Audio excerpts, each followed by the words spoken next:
Hi! Manila, Manila, I keep coming back to Manila. Sino nakakamiss ng traffic sa inyo, ha? Buong buhay ko, no? Ilang dekada na, mula pa nung nagkolehiyo ako sa PUP, sa Manila. Ang layo sa Marikina nun. Wala pang light rail nun, jeep talaga. 4 na oras, traffic, sabit pa. Ay nako. Alam niyo, totoo lang yan. Hindi tayo mga Pilipino, hindi tayo na-train na maging makabayan. Na-train tayo na yumaman bigla. Yumaman at yumaman sa mabilis na paraan.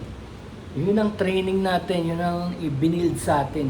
Tingnan mo, parte na nga ng edukasyon, nagkakanakawan pa, mali-maleta pa. Wala kasi silang pakialam sa kung ano nangyayari sa bansa. Kanya-kanyang bulsa, kanya-kanyang ghost project, no? Kaya hindi mo yan mayaalis. Kung sa flood control, ghost, ito pa kayang traffic, anong pakialam nila dito? Alam mo, kung maka-encounter ka ng isang meeting tungkol sa pag-aayos ng mga problema ng bansa, like traffic, wala ka makikitang researcher, wala nagsasalitang researcher, no? Maski sa internet lang, maski sa YouTube lang, makakakuha ka ng idea from the buong mundo, no? Kasi ang internet parang crystal ball yan, magic crystal ball. Nandiyan na yung mga kasagutan eh. Siyempre, sa sobrang dami mo ng source, tsaka sa sobrang dami ng date, mayaalis mo na yung bias dyan eh. Ibig sabihin, talagang solusyon ang binibigay nila, hindi yung dahil may kalaban lang sila o ano. Minsan, 10 years back na yung video eh, problema na yung traffic. Makakuha ka na ng mga idea sa mga unang nagtangka. Pero, pagka nga pumasok ka sa mga meeting ng mga taong tong kailangan mag-ayos ng traffic, ang iniisip nila, magkano ba atin dyan? Ilang porsyento? Hating kapatid ba tayo? Pantay-pantay ba? Yun ang lagi sila nakapokus eh. Hindi nila alam kung kaya ba natin yan, magagawa ba talaga yan. Ang unang-una sa lahat, kontrahin nyo pa ako dito, makuha yung project. Yan ang gusto ng mga tao. Ma-secure yung project, bahala na kung kaya bang gawin yan o hindi. Hanggang sa huli, kung may lulusot na lang. Hindi talaga gagawin. Yun ang unang-unang problema. Hindi talaga natin inaasikaso.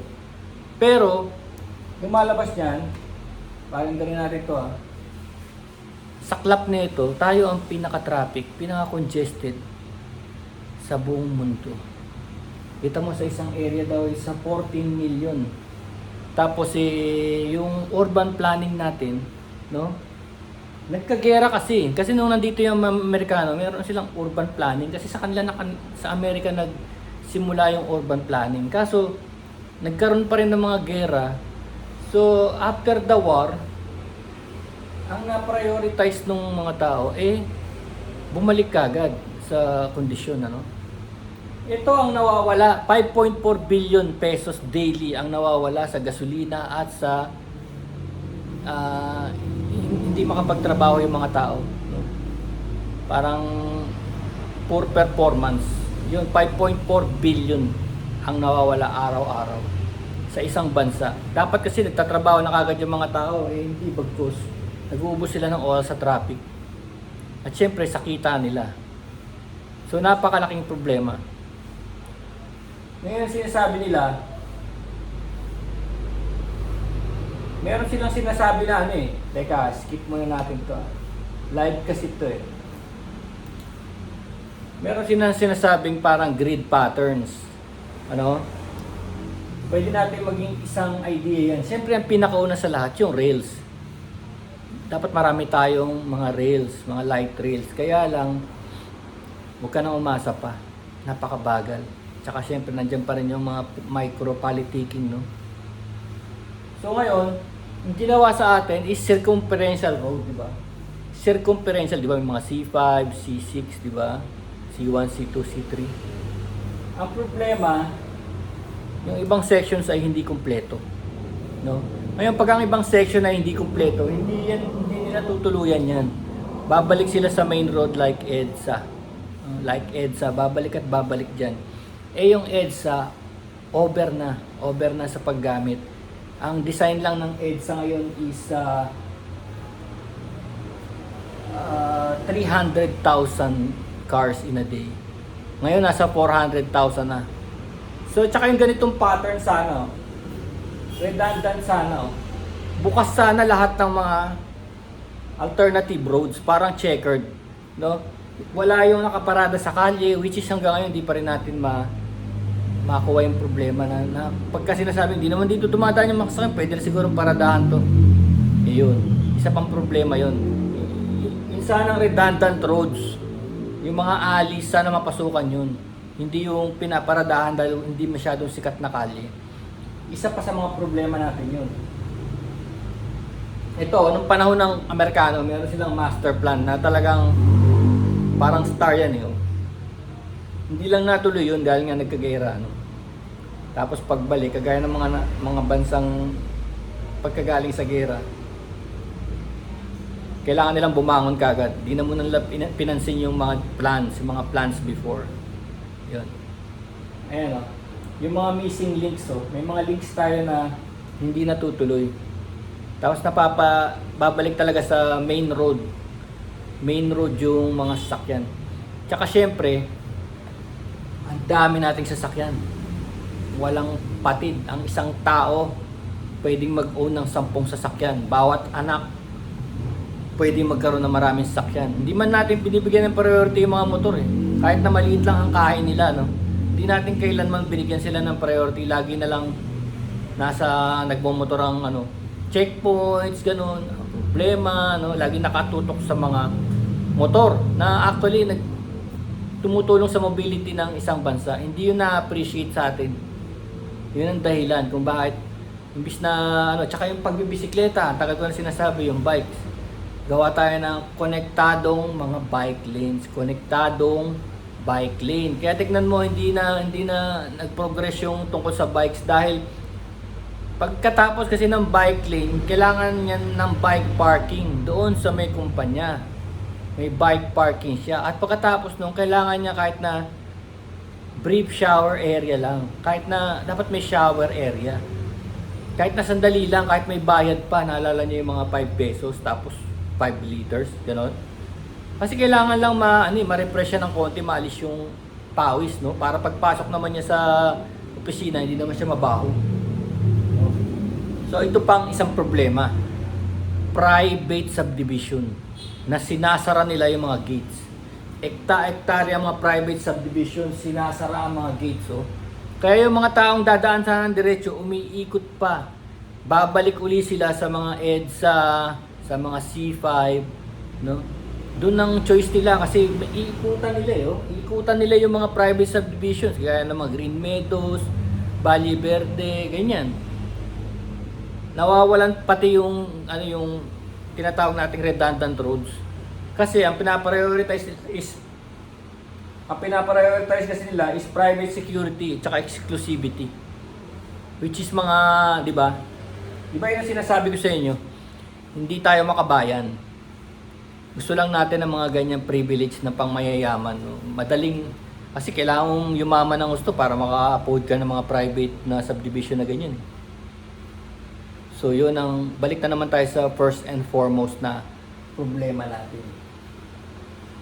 Tsaka tandaan nyo, meron tayong 897 barangays na nagkakaroon din ng sari-sariling ordinansa. Kung ano yung mga kaling pwede nilang isara, pwede nilang buksan, no? Nung naalala ko yung the late Bayani Fernando, no? May nabuksan siyang mga subdivision, eh, lalo na rito sa may Katipunan. Nabuksan niya kasi ang laki ng ginhawa nun. Although pumasok nga dun sa exclusive na subdivision, pumasok nga siya. Nakatulong. Yun nga lang, naging busy yung road. Ang ginawa nila, konti lang naman yung road na binigyan nila ng access, no? Pero ang laking ginhawa. Kasi mula rito sa Marikina, lalabas ka na dyan sa may Balara filter, sa may UP. Hanggang ngayon, di naman din nasara kahit na kasi effective talaga siya. Isa pa lang yun. Isipin nyo na lang kung bawat subdivision ay pwedeng daanan, at hindi iniisip na mandurugas yung mga papasok, magnanakaw. Kasi kapwa mong Pilipino yun, eh. Hindi mo pwedeng sabihin na may papasok na mandurugas dyan. Meron naman talaga. Kaya lang nasa yun na yun, may CCTV, may security, tsaka yung iba sinasarado ng maaga.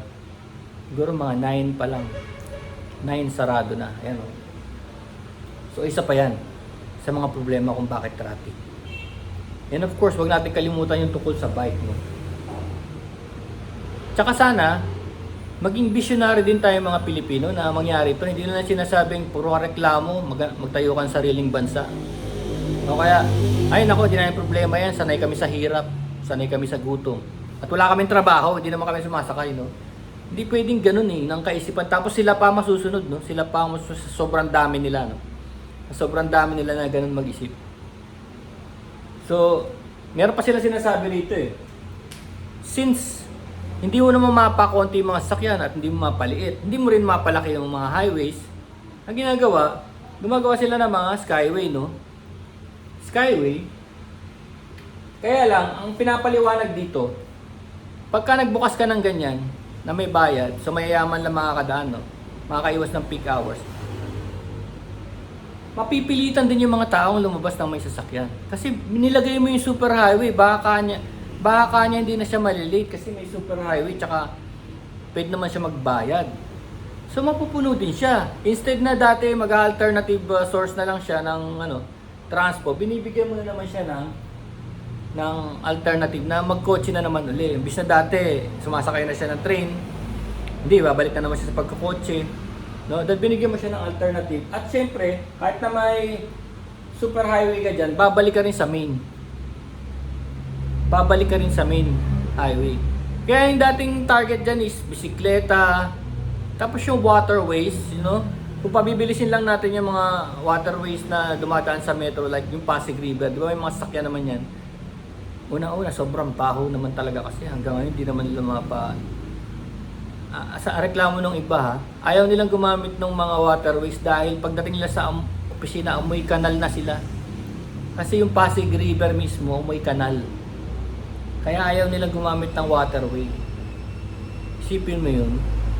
Kasi bakit amoy kanal? May nagdadump siguro dyan na hindi pa mapigilan. Baka na may nagdadump. Baka may CR dyan na nakadiretso dyan. Kaya nabubuhay yung mga lumot. No? So yun ang mga issue na kailangan atupagin para kung talagang gusto nating may mangyari. Pero parang mahirap, no? Parang mahirap kasi unang pa lang sa corruption pa lang. Sa corruption pa lang yari na tayo. Ayun. Yari. May pag-asa ba?